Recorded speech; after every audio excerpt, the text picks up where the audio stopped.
Whatever type of rig you work on, it's sure that you are going to be walking up and down a lot of stairs. This may seem like a simple activity, but there's a real possibility of having a serious accident if you don't take care. For a start, you should never carry items in both hands. You must keep at least one hand clear to hold on to the handrail. Large items should never be carried alone on the stairs. If you do have a bulky, unmanageable object to move, discuss it with your supervisor and find another way of doing it. Never run up or down stairs. It's not worth the risk. The chances are that you won't get to your destination any quicker, but you might find yourself in the rig hospital instead. Notice how this man has one hand behind him on the handrail. This is the best way of descending a stairway. If he slips forward, this arm will support him straight away and stop him from falling. Descending with two hands in front is less good. The body moves well forward before being supported by the arms, and at this point they may not be able to prevent the man from falling. Never place obstructions in the stairway. One final thing about stairs, check their condition. Stairs can become slippery, especially where people carry drilling mud from the drill floor. Various means are used to try and make the steps less slippery, such as these anti-slip tread plates. If you see any stairs that are in a dangerous condition, don't hesitate. Speak to your supervisor immediately or contact the rig's control room. This way the problem can be put right before someone takes a fall.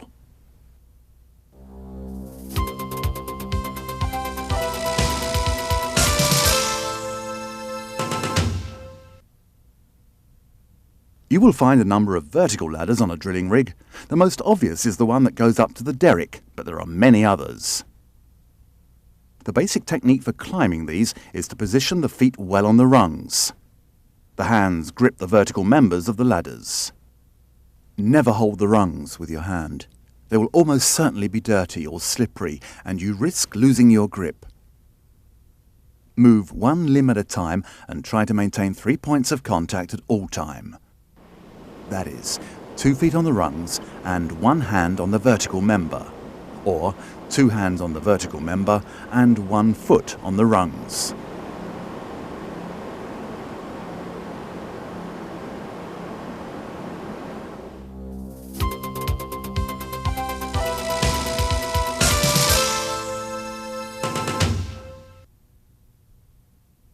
Never carry tools or other objects in your hands when climbing.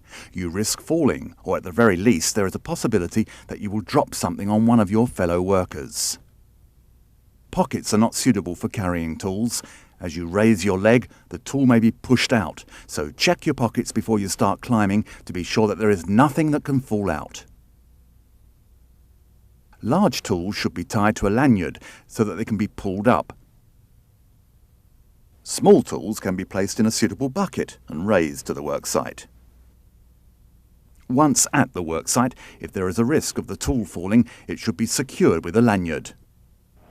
If you are working in an exposed area, such as on a BOP, all tools need to be secured.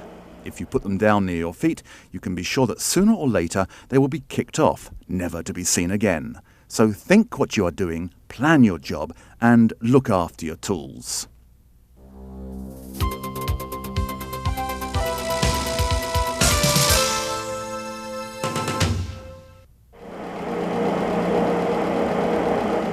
On a rig, there are a lot of jobs that can't be done while standing on the deck. During a rig move is one example, or working around the BOP. For these types of jobs, you will have to take special precautions. Any time you run a risk of falling more than 3 meters, you must wear a full body harness coupled to an anti-fall device, and this must be attached to a point above the position where you are working. This isn't always easy to arrange, but it's absolutely essential. Falling even a small distance is no joke. People have broken their legs and even cracked their skulls falling distances as small as 1 meter. If correctly worn and attached to a point above you, the full body harness will give you a good chance of surviving a fall without injury. The old simple waist belts are not adequate because they transmit too much shock to the body. If you take a fall wearing one of these, you may receive internal injuries or break your back. It is policy to use anti-fall devices. One type of fall arrestor consists of a wire which feeds off a drum, allowing you to move. If you slip, the drum will lock, preventing you from falling. These must be rigged at a point above where you are working. If they are rigged below your workplace, they cannot protect you. This is another type of fall arresting device, Camlock. It is fitted onto a fixed line and is often used to protect ladders which have no safety cage or back scratcher. As you move up, the clamp will move up the fixed line. If you slip off the ladder, the clamp will lock instantly and stop you from falling.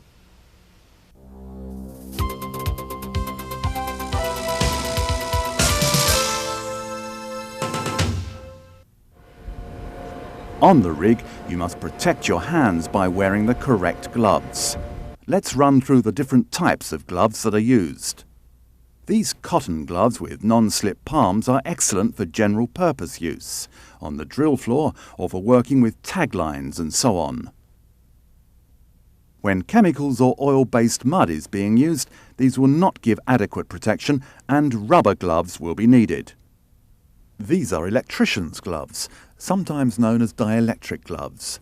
They have a high degree of insulation and are essential for working with high voltages. Finally, these leather welder's gloves are designed to protect the hands and forearms from hot metal. In conjunction with gloves, it's a good idea to use a barrier cream. This will protect your hands and prevent the dirt from penetrating into your skin.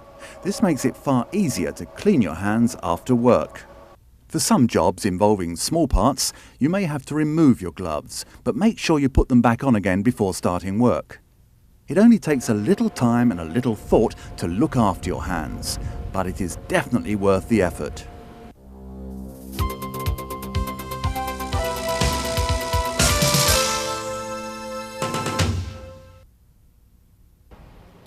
On the rig, you have to learn to work as part of a team, because there are a lot of jobs that are just too difficult to do by yourself. You must be clear about one thing. If you need help to do a job, you must get help. If you lift or try to drag something that is too heavy, there is a risk that you will hurt yourself. Typical jobs are pulling slips. This is either a 2-man or a 3-man job, depending on the size of the slips. Never do this job by yourself. You may think that you have got away with it, but in reality you will have strained your back, and over a period of time this injury will get worse.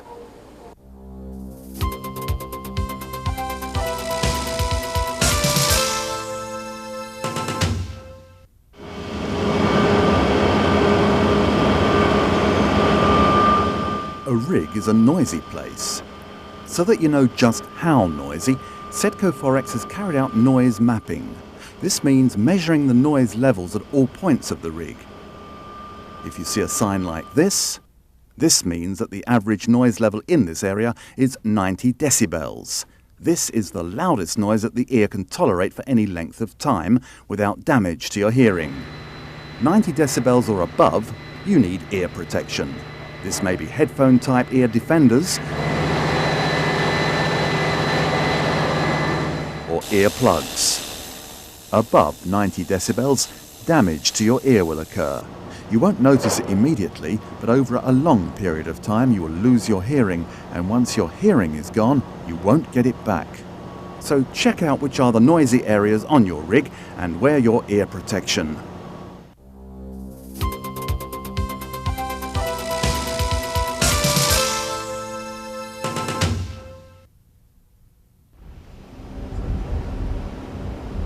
If you see a leak like this one, don't just leave it. This oil is going to create a slipping hazard, and you or one of your fellow workers could break your neck falling.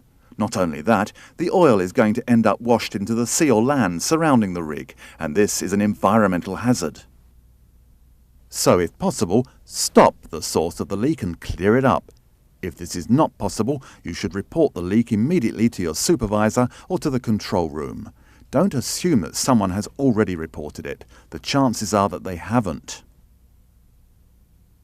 There are various means of clearing up a spill. The easiest way is to wash it into the deck drains with water, but there may be a better way.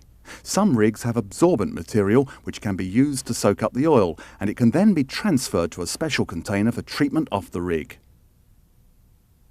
Split bags of chemicals are another hazard on the rig. These can be reduced by careful handling, but if they do occur, clear them up.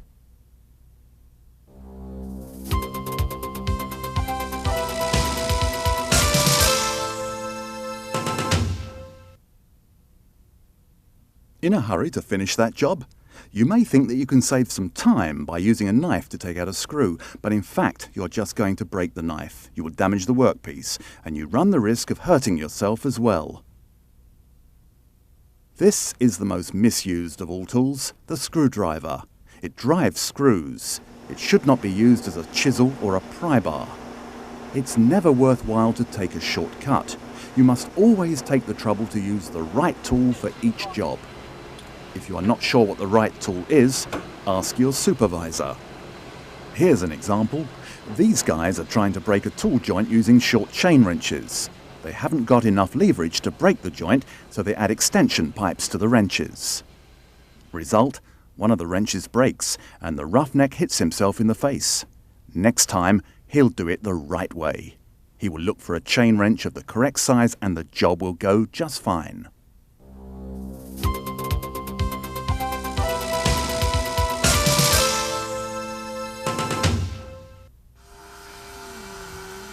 A large number of hand tools are used on the rig.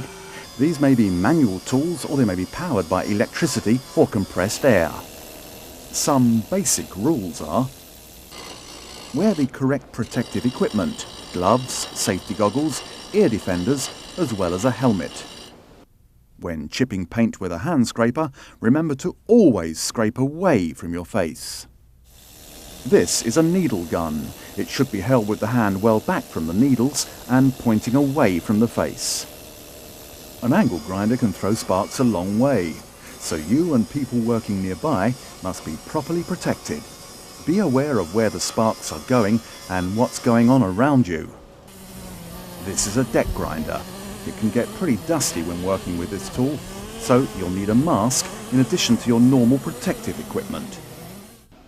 This impact driver should be assembled using a split pin, but because they can't find the correct part, these men are improvising. If the tool slips and starts spinning freely, that bent welding rod is going to badly injure somebody's hand.